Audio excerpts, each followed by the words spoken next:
Oke, contoh yang pertama untuk penambang balok T. Diketahui balok T tunggal dengan ukuran lebar pelatnya 750 mili atau 75 cm, tebal pelatnya 17,5 cm, lebar baloknya 3,5 cm dan tinggi baloknya 90 cm. Akibat beban mati termasuk berat sendirinya atau momen dead-nya sebesar 500 kN dan akibat beban hidupnya atau momen lift-nya 700 kN. Mutu bahan yang digunakan untuk mutu betonnya FC aksen 20 MPa dan baja tulangan dengan FY 350 MPa. Yang harus dihitung adalah tulangan tarik yang diperlukan.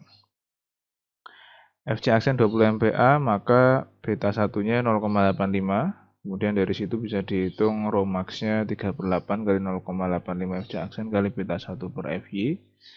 Dapatkan 0,01542.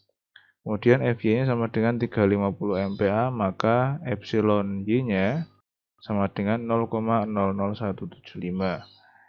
MU-nya dengan kombinasi beban 1,2 MD plus 1,6 mL didapatkan sebesar 1720 kN.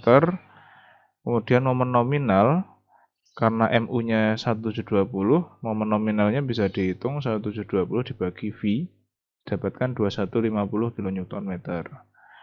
Kemudian kita tentukan lebar efektif balok T-nya, lebar efektif balok T tunggalnya harus kurang dari 4 kali BW, maka dapatkan nilai 1400 mm. Tersedia hanya 750, maka BE-nya 750. Tebal sayapnya HF sama dengan 175, lebih dari setengah BW, maka oke. Kemudian periksa kekuatan penampang untuk A sama dengan HF-nya. Seluruh bagian sayap diasumsikan merupakan bagian tekan balok T. Kemudian C atau compressionnya sama dengan 0,85 kali FC aksen kali BE dikali A. Didapatkan nilai 2231,250 Newton. Kemudian dapat dihitung MN-nya. MN-nya didapatkan nilai sebesar 1812,89 kN, kurang dari MN akibat beban, di mana MN akibat bebannya 2150 kN. Berarti momen dalam yang diakibatkan gaya tekan seluas sayap belum dapat mengimbangi, karena dia lebih kecil dari momen nominal yang terjadi. Berarti A-nya harusnya lebih besar dari HF agar didapat bagian beton tekan yang luasnya lebih besar dari luas sayap.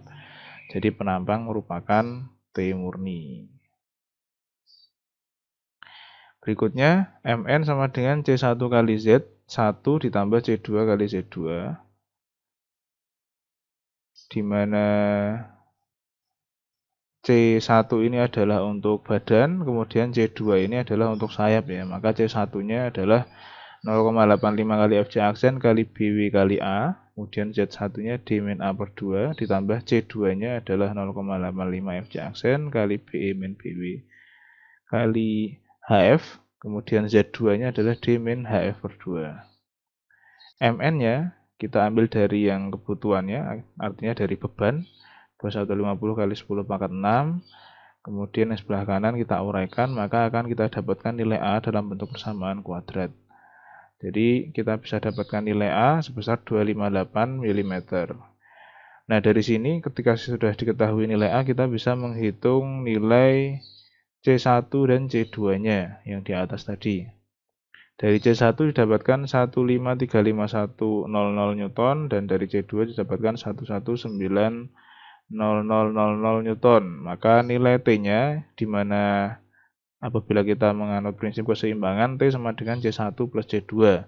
Nilai T-nya didapatkan sebesar 2725,1 kN. Berikutnya luas tulangan tarik, anggap baja tarik telah leleh.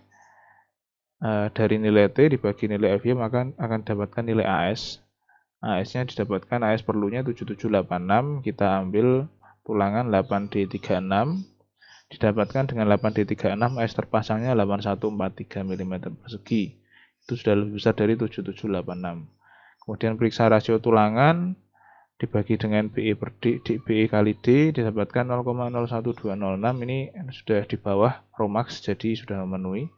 kemudian periksa MN-nya dengan AS yang terpasang, T-nya maka didapatkan 2850050 Newton, kemudian C1-nya 59550A, C2-nya 119000 Newton.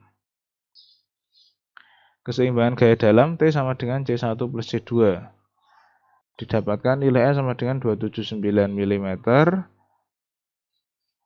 Kemudian kita umpamakan, katakanlah di sini X ya untuk garis netralnya, sama dengan A dibagi beta 1, didapatkan 328,23 mili.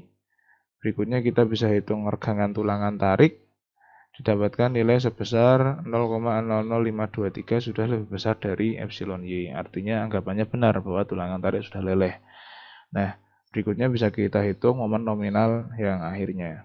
Didapatkan nilai 2229,34, ini sudah lebih besar dari 2150 yang momen akibat beban tadi. Jadi sudah oke.